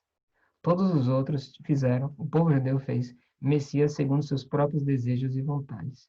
Mas Jesus, ele sabia qual era o seu papel. Sabia qual era a missão dele. Sabia pelo que ele tinha vindo. Né? Sabia que o aguardava ele.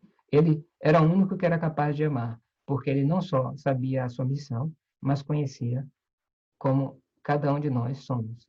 Né? Então eu digo que na Terra, o único que amou de forma verdadeira e plena foi o Senhor Jesus, porque ele era o único que se conhecia plenamente, sabia da sua missão e conhecia você como você não se conhece.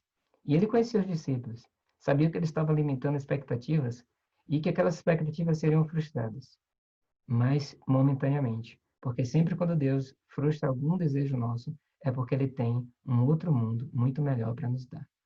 É como eu digo, um não de Deus é uma vitória sobre um inimigo que está à frente, né? Então esse é o poder do Senhor, né? Ele sempre está à nossa frente. Então Jesus inicia a sua jornada, né? Aí está o caminho, né? De volta a Jerusalém.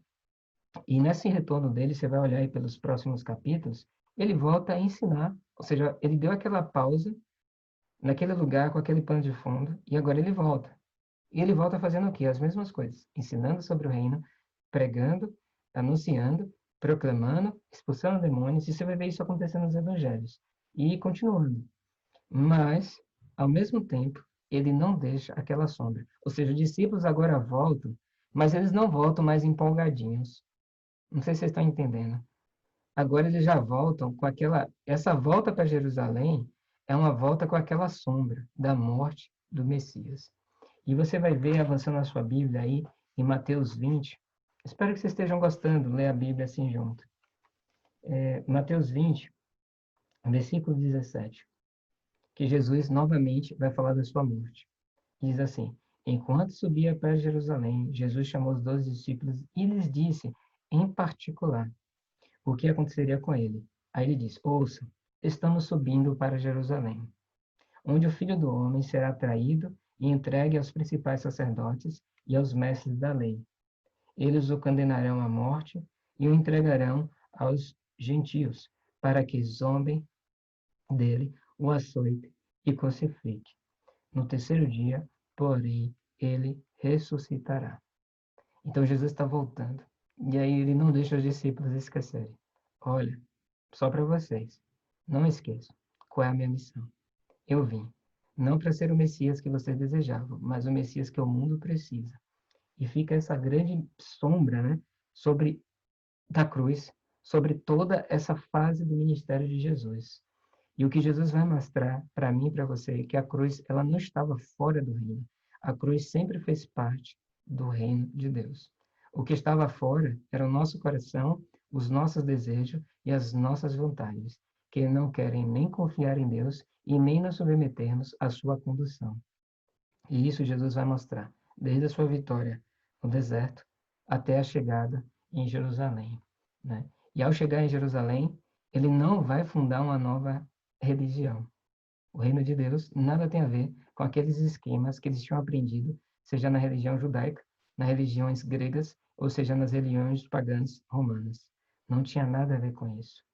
Jesus vai liberar um poder, uma capacidade para aqueles homens e mulheres simples de fazer uma verdadeira revolução do que significava viver e morrer para Deus. E se você está avançando mais um pouquinho, em Mateus capítulo 23, Jesus chegando, né, em Jerusalém, lá no versículo 37, vai acontecer um lamento de Jesus sobre Jerusalém. É um momento bem triste, bem impactante, né? Porque o próprio Deus, olhando para a cidade de Jerusalém, né? E ele vai dizer assim: Jerusalém, Jerusalém, cidade que mata profetas, né? E apedreja os mensageiros de Deus. Essa era a visão de Jesus, né? Olhando para Jerusalém. Quantas vezes eu quis juntar os seus filhos, como a galinha protege os pintinhos sob as asas, mas você não deixou. Imagina como era o coração de Jesus falando isso, gente. Devia estar partido, né, de amor. E agora sua casa foi abandonada e ela está deserta. Como assim? O povo tinha sido dominado pelos babilônios, pelos assírios, pelos gregos, pelos romanos, e nunca mais Jerusalém foi a terra de Deus. E agora sua casa foi abandonada, pois eu lhe digo, você nunca mais me verá, até que diga, bendito é o que vem, em nome do Senhor. Há uma despedida, mas também há uma promessa. Vocês nunca mais me verão, até que digo, bendito quem vem em nome do Senhor. Porque Jesus sabia que através da sua morte, e da sua vida, e da sua ressurreição, ele atrairia as suas ovelhas para o bom pastor. E esse bom pastor cuidaria. E para sempre, essas ovelhas não se perderiam, nem morreriam no deserto, nem seriam dominados pelas bestas feras, mas antes seriam para sempre cuidados debaixo da asa de Deus. E Jesus está falando aqui de mim e de você, né? E aí inicia, né, a paixão de Cristo, né, que foi denominada assim, né? E a paixão de Cristo, ela acontece um momento, vamos dizer assim, que se inicia, a gente pode falar, né, que o que é a paixão de Cristo, né? É no momento que a gente começa a caminhada de Jesus até sua morte na cruz. E acontecem muitas coisas muito maravilhosas, né? E me perdoem porque não dá para explorar tudo numa aula, mas aqui eles estão preparando a festa da Páscoa. A festa da Páscoa, para vocês que vieram da aula do Antigo Testamento, vocês percebem que é uma força muito grande para esses judeus. Por quê? Foi lá que eles foram libertos do domínio, da opressão maligna do Egito, onde eles não tinham que comer, tinham que trabalhar forçado, eram escravos, não tinham nem o suficiente para se manter vivo, e de repente, né, na última praga, Deus destrói os primogênitos, mas existia uma marca, que era a marca era o quê? O sangue do cordeiro nos umbrais da porta, e aquilo seria o sinal para o anjo do Senhor não entrar e destruir. Então eles estavam no meio do povo, né? O anjo estava destruindo dentro do povo que eles estavam, mas eles não foram tocados, porque eles estavam marcados pelo sangue do cordeiro.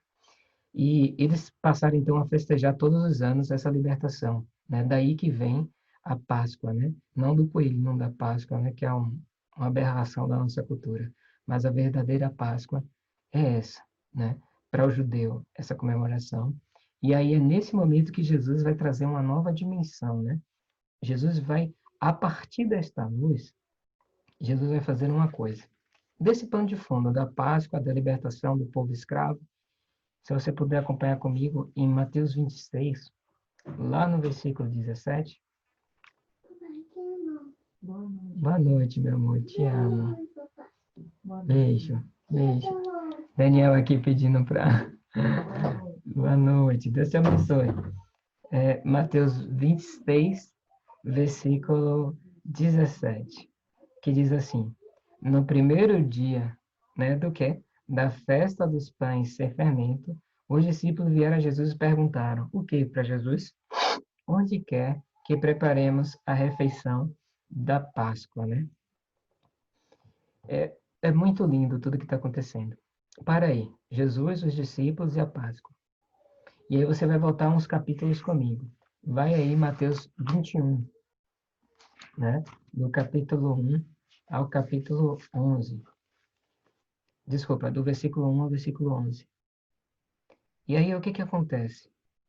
Jesus está voltando, né? Que eu falei para vocês, de Jerusalém, porque ele vai celebrar a Páscoa e vai começar o seu caminho da paixão de Cristo, né? Então, o versículo 1 vai dizer: Quando já se aproximava de Jerusalém, Jesus e seus discípulos chegaram a Betfagé, no Monte das Oliveiras. E Jesus enviou na frente dois discípulos. Versículo 2: Vão àquele povoado adiante. E disse ele: Assim que entrarem, verão uma jumenta amarrada com seu jumentinho ao lado. Desamai os animais e tragam-nos para mim. Se alguém lhes perguntar o que estão fazendo, digam apenas: O Senhor precisa deles. E de imediato a pessoa deixará que vocês o levem. Isso aconteceu para cumprir o que foi dito por meio do profeta, né? Que foi dito aonde? Em Zacarias, capítulo 9, versículo 9. Digam ao povo de Sião: Vejam, seu rei se aproxima. Ele é humilde e vem montando no jumento, no jumentinho, cria de jumento. Os dois discípulos fizeram como Jesus havia ordenado, trouxeram a jumenta e o jumentinho e puseram seus mantos sobre o jumentinho, e Jesus montou nele. E grande parte da multidão estendeu seus mantos ao longo do caminho diante de Jesus, e os outros cortaram ramos das árvores e os espalharam pelo chão. E as pessoas, tanto as que iam à frente como as que a seguiam, gritavam: Hosana, filho de Davi, bendito é o Senhor que vem, bendito é o que vem em nome do Senhor. Hosana no mais alto céu. E quando Jesus entrou em Jerusalém, toda a cidade estava em grande alvoroço. Quem é este? Perguntavam. E a multidão respondia: É Jesus, o profeta de Nazaré, da Galiléia. É muito forte essa parte, porque se você lembrar bem, como é que o exército romano entrava, né? Como é que seus líderes entravam com seus cavalos, né? Seus cavalos poderosos, fortes, bonitos. E o Messias, ele entra com o jumentinho, né? Então, Jerusalém viria o Messias chegar, não com a força militar, mas com a humildade que Deus havia assim destinado, mostrando a característica, o caráter deste reino, né? Então, Jerusalém receberia o seu Messias vindo de um jumentinho. E uma coisa acontece. A primeira coisa que Jesus chega em Jerusalém, olha aí para o seu versículo 12 do capítulo 21. Jesus vai entrar e purificar o templo, né? Então, Jesus entrou no templo e começou a expulsar todos que ali estavam comprando e vendendo animais para os sacrifícios. Aí ele vai derrubar as mesas, né? E ele vai dizer: as escrituras declaram: meu templo será chamado casa de oração, mas vocês o transformaram num esconderijo de ladrões. Os cegos e os coxos vieram em Jesus no templo e eles os curou. Então, houve cura. Quando os principais sacerdotes viram esses milagres maravilhosos e ouviram até as crianças no templo gritar: Hosana, filho de Davi, ficaram indignados. Estão ouvindo o que as crianças estão dizendo? Perguntavam a eles. E Jesus, né, vai dizer assim: vocês nunca leram as Escrituras? Ela diz: ensinaste crianças e bebês a te dar louvor. Então ele volta a Betânia, onde passou a noite. A maioria de vocês deve ter lido essa passagem e deve ter pensado assim: Jesus está fazendo a limpeza do templo. Só que é muito mais do que isso. Imagina você que vamos pensar sobre o templo, né? É, o templo. Davi planejou construir o templo, mas não foi ele. Quem construiu foi seu filho Salomão. Então, a construção do templo foi Salomão. Então, o primeiro rei Davi planeja, o segundo rei Salomão constrói, aí depois vem o rei Ezequias para tentar purificar o templo, né, de tudo que tinha acontecido, né, como eu ia falando. E todos eles eram o quê? Reis de Israel. E nesse tempo, o rei, né, a realeza, né, e o templo, eles sempre andavam de mão dada, né? O rei era responsável, né, por cuidar, proteger, né, e o rei. Então, quando Jesus limpa, vamos dizer assim, né, aquele templo, ele tá dizendo de outra forma que o rei chegou, que ele tem autoridade, né? Que a autoridade do templo não tem maior do que a dele. Então, ele tinha aquela autoridade para dizer: essa é minha casa, não é dessa forma, não é desse jeito que vocês estão fazendo. Então, é muito mais um ato profético do que só uma limpeza porque eles estavam vendendo, né? Como o Jeremias, né, que vai lá e lança lá o chicote e faz aquela questão toda, era um ato muito forte para eles, né, de que Jesus chegando ali, e eles tinham essa figura, né, de Jeremias, dos profetas, e sabia que Jesus não estava só brigando porque eles estavam vendendo, né? E tanto que eles se queixam das curas que Jesus vai fazer e das crianças dizer, Hosana, bem-vindo, bendito aquele que vem em nome do Senhor. Então, Jesus, chegando no templo, é como aquele que nunca deveria ter saído de lá, né? O rei e a autoridade estava nele, né? Então, essa é a mensagem que vai estar lá forte nessa limpeza do templo, né? Então, Jesus ainda vai falar mais um pouco, dizendo que aquele templo, daquela forma, que ele era o rei e a autoridade, seria destruído, né? Ou seja, não seria mais daquela forma, não existiria mais aquilo, né? Não seria dessa forma que se chegariam até ele. E, por mais estranho que pareça, né?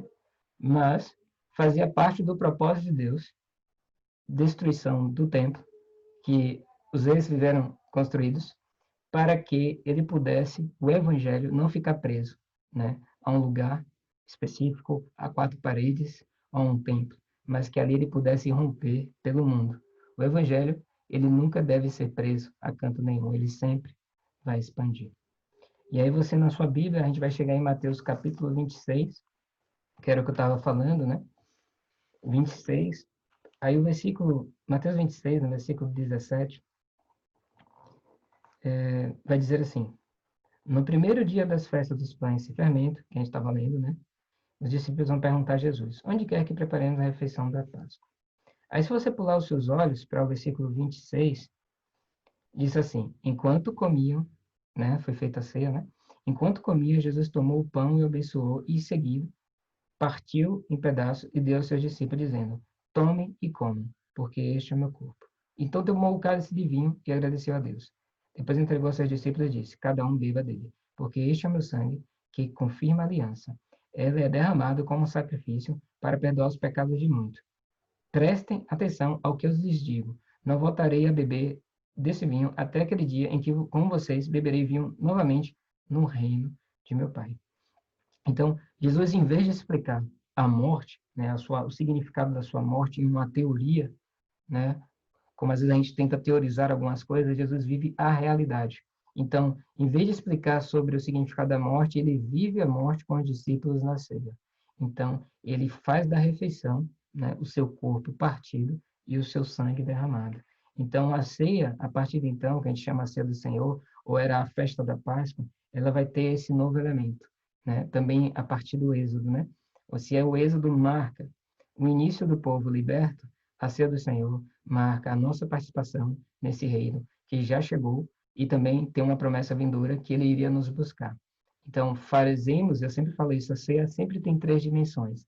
A passada, porque fazemos em memória dele, a presente, porque ele está presente na ceia, e a futura, que é até que ele venha. Porque quando ele vier, a gente vai, como ele disse aqui, né? Farão, né? Beber até aquele dia em que com vocês beberei o vinho novo no reino de meu Pai. Então, ele mostra para a gente, né? Que o sangue dele vai ser derramado em favor de nós, para que nós possamos ser lavados daquele mal impregnado para sempre desde Adão, e que Jesus vai romper, né? Vai lavar-nos com seu sangue e nos purificarmos. Então, Jesus nos chama a participar da ceia. E os elementos que vai participar da ceia é o próprio Jesus. Então, ele nos convida para nós comermos e bebermos dele, da pessoa dele, do que ele é, né? Pão partido, né? E sangue derramado. Eu acredito assim, naquele momento, se os discípulos tivessem entendido, né? Eles viriam que Jesus estava cumprindo tudo aquilo que Deus tinha prometido a Israel. Mas não só para Israel, mas através de Israel, que era o propósito de Deus, né? O propósito de Deus, assim, se eu posso falar de uma forma mais livre com vocês, nunca foi ser só um povinho escolhido, separado, né? Não era isso. Tanto que a promessa para Abraão é: através de ti abençoarei todas as nações, né? O objetivo de Deus sempre foi alcançar todos os povos, porque Deus não se agrada que ninguém morra, nem que se perca, nem que se destrua, nem que viva em pecado. Então, o Evangelho nunca foi um reduto cultural de um povo ocidental, mais ou menos isso. O Evangelho sempre foi a mensagem de Deus para todo mundo, que ele deu seu Filho para que todo que nele crê não pereça, mas tenha a vida eterna. Que começa com Deus amou o mundo, né? Deus amou a nós, amou a todos, né? E a ceia é para mostrar para a gente também, além de várias outras coisas, que não só para Israel, mas através de Israel, para todo mundo, Jesus estava cumprindo todas as promessas deste reino. E o ponto alto, obviamente, da paixão de Cristo é a crucificação, né? E ela tem muitos elementos. Dá para a gente ter uma aula só separada para a cruz de Cristo, né? No encontro, normalmente eu ministro a questão da cruz, né? A gente tem lá, às vezes, uma hora e meia, às vezes até duas, só para a gente mergulhar na profundidade, e que também não é suficiente da cruz. Então, a cruz é um elemento muito forte, marcante. E a primeira coisa que eu quero destacar aqui é dizer que a cruz ela não estava fora do reino, né? Alguma coisa que veio e foi colocada, ela fazia parte. De tal maneira que o universo é governado e o trono desse universo é uma cruz, né? Então, a cruz, a nível da história, ela é uma forma brutal e horrível de você matar qualquer pessoa. E os romanos faziam isso e sabiam disso. Então, não era só matar, eles matavam para sofrer. Mas não era só matar para sofrer, eles matavam para que a pessoa tivesse sofrimento na morte, mas também fosse humilhado. Então, há esse elemento. Mas também não é que eles só queriam que fosse só humilhado, é porque na cruz, aquela mensagem daquela pessoa, daquele portador, estaria sendo colocada de uma forma que ninguém mais creria, ou que não deveria, aquela pessoa que era incorporada pelaquela mensagem, deveria ser jogada fora, porque a cruz representava tudo aquilo. E tanto é que eu tenho, aí digo eu, não Senhor, que o diabo deve ter achado que na morte de Jesus, lá na cruz, naquela exposição, que ele tinha vencido o Filho de Deus, né? Ele, que é o pai da mentira, mentiu para si mesmo, porque ele não sabia que naquela cruz a derrota dele estava sendo consumada, né? Para sempre. Então, a gente vai ver em todos os elementos da cruz, Jesus seguindo exatamente não o que ele queria fazer, mas o que as escrituras, o que o Senhor falou e apontou como deveria ser, né? Então, todas as formas que o Senhor apontou, Jesus cumpriu, né? Ele foi, de uma certa forma, aquele que, de certa forma não, de forma plena, que ele morreu pelos nossos pecados, mas como de forma sendo Deus, mas também como um homem inocente, que não tinha pecado nenhum. Então, aquela cruz cabe o mundo todo, menos Cristo. A Bíblia, e Paulo vai deixar isso, não há um justo sequer, né? Por isso que, quando Abraão intercede para Deus, ele não tem a revelação. Ele não deveria interceder para Deus, para que Deus olhasse a justiça se tivesse 10 justos. Abraão, na minha opinião, ele errou. Ele deveria ter intercedido para a misericórdia de Deus. Não para que Deus olhasse o homem como ele é, mas olhasse para Deus como, de fato, o próprio Deus é. Como assim, Rafael? Porque ele vai barganhando com Deus e Deus participa daquilo, né? Ele fala assim, se tiver 50 justos, se tiver 40, se tiver 10, mas não tinha. Porque Paulo vai mostrar isso, não há um justo sequer na terra, nem houve e nem haverá um justo sequer. Nem Jó, mesmo a palavra de Deus dizendo que ele é íntegro, ele chega um momento que ele amaldiçoa a própria vida, né? E tem uma inquisição contra Deus, onde Deus vai responder a ele, onde é que você estava, Jó, quando eu fiz as coisas, onde eu estabeleci os limites dos mares, onde eu coloquei os luminares no céu, onde é que você estava, vou parafrasear, onde eu estava fazendo os cálculos do mundo, onde é que você estava para você chegar para mim e dizer que eu não sei como conduzir o mundo? Você que não conhece o Deus desse mundo. E aí, obviamente, é uma paráfrase, mas assim, Jó tem uma experiência com o próprio Deus. Então a Bíblia vai dizer, de Gênesis a Apocalipse, que não há um justo sequer. Então, a cruz caberia ao mundo todo, só não poderia ter o Senhor. E é exatamente ele que vai para a cruz. Mas não é por causa dele, é por causa de mim e de você. Porque uma vez por todas, ele vai morrer pelos nossos pecados. E os evangelistas vão trazer cada um pedacinho complementar dessa crucificação, né? Você vai ver, por exemplo, Jesus em Mateus, Jesus apontando que Jesus cumpriu todas as profecias, tudo aquilo que havia sido dito, que havia sido prometido sobre o reino de Deus, sobre o Messias, vai estar cumprido lá e Mateus. E depois você vai ver Lucas mostrando a parte nobre de Jesus Cristo, que inclusive perdoa, né, aqueles que estão crucificando, né? O Jesus que no sofrimento está atento, né, a tudo que está acontecendo. E depois a gente tem o João trazendo, por exemplo, a glória da cruz, né? João vai trazer a cruz como elemento necessário e importante para nós. Então, seremos então levados a uma outra fase da vida, né? Daqui a pouco eu vou falar sobre isso através dessa poderosa cruz. E após a crucificação, né? Para alguns discípulos, aquilo era o fim da história, né? Mas eles não sabiam que, na verdade, era só o começo de tudo aquilo que Deus havia falado e havia prometido. E as perguntas eram o seguinte: por que Jesus morreu? Para você é fácil responder hoje, né? Mas para eles, por que Jesus morreu? Né? Ele morreu por quê? Qual o motivo ou qual é a força que fez Jesus morrer? E hoje a gente sabe. E aqueles discípulos tiveram aquela experiência. Por isso que Pedro, pelo menos diz a tradição, a ser crucificado, o Pedro que negou ao Senhor, ele diz assim: eu não sou digno de ser crucificado igual ao meu Senhor. E aí pediu para ser crucificado de cabeça para baixo. É por isso que você vai encontrar em Hebreus 11, a gente chama assim, né, o, como é que fala assim, o hall da fama da fé, onde você vai ver homens e mulheres que venceram, calaram a boca de leões, andaram no fogo, mandaram o sol ficar parado, que fizeram o mar se abrir, que andaram sobre as águas, foram cerrados ao meio, né? Você vai ver no hall da fama homens e mulheres simples, que não tinham nada de anormal, mas que fizeram o sobrenatural, porque a força e o que estava dentro dele era um amor que eles nunca conheceram. E o verdadeiro amor faz isso, faz a gente se arriscar, porque a gente perde o medo, né? E esse amor impulsiona você a fazer coisas que você naturalmente não faria. Por exemplo, o caso de Pedro. Pedro, tu me amas? Tu me amas? Tu me amas? E na hora da sua morte, pelo menos a tradição vai apontar, não só Pedro tem um papel fundamental para a igreja, mas ele não considera honrado morrer da mesma forma que o Senhor, né? Então, o Pedro que negou 3 vezes é o Pedro que morre de cabeça para baixo numa cruz, né? Porque não era digno de morrer igual ao seu mestre. Então, o que que move eu?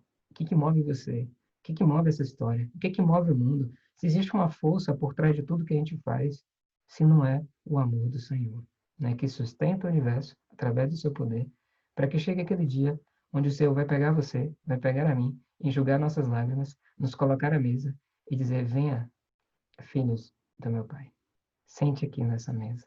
Então, saibam, eu e você, pelo menos os heróis da fé falariam isso.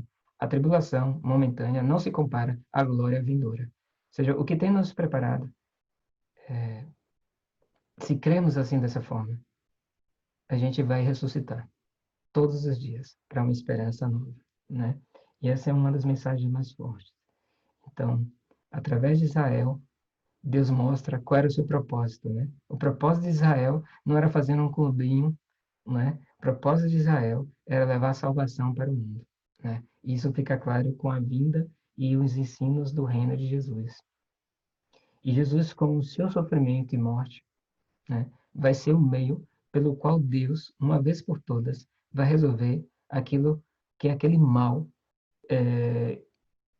que vem para destruir tudo que é bom ou é muito bom, né? Aquela inclinação maligna. Então, Jesus, com a sua morte e sofrimento, vai lidar uma vez por todas com essa presença do mal e vai iniciar a nova criação. Se Adão foi criado através do barro, nós agora somos gerados através do Espírito. Não foste carne nem sangue, mas foi o Senhor. Então, apesar de eu viver num corpo que se corrompe, né? O Senhor prometeu que Ele nos dará e nos revestirá de um corpo incorruptível. Então, nós verdadeiramente somos sementes do céu na terra, que no tempo certo sairemos desse casulo, assim falando, e brotaremos para a eternidade. Por isso, que uma vez que nós conhecemos isso, né, não tem como você não viver para isso. Como eu falava na aula anterior, o que que mudou na vida de Paulo? Do pior perseguidor da igreja, que prendia, assinou, assistiu Estevão, né? O que que mudou? Mudou para eles E agora que eu percebi o horário, gente, até me desculpe aí, tá 22h51. Mas o que que mudou para Paulo? Não foi o livro que ele leu, não foi o testemunho que ele ouviu, não foi a condição financeira, não foi a loteria que ele ganhou, foi porque ele encontrou o amor, encontrou a fonte de vida, né? E só falta mais dois slides aqui, tá? Na verdade, só esse mesmo. Então, os evangelhos, né? E a gente termina aqui a nossa aula.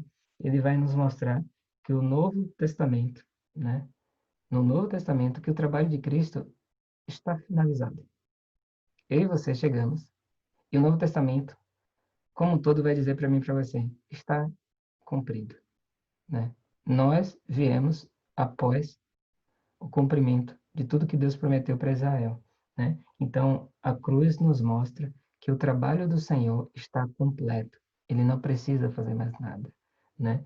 E colocado de outra forma, Jesus Cristo agora é rei, como os israelitas queriam, mas não entenderam. Veio para que eram os seus e os seus não os receberam, porque não era o que eles queriam.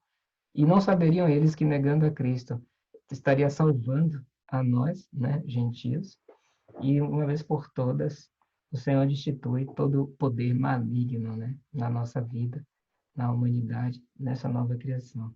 E aí eu termino aqui a aula com duas palavras: reino e cruz. A bomba de transformação de Deus, reino e a cruz, né? Então, obrigado, gente, que vocês acompanharam aí até o final, né? Glória a Deus. Não vi se teve alguma pergunta, né? Mas agradecer a vocês. Eu fui num tiro só, porque tinha 126 slides, tá bom? Não, 108 slides.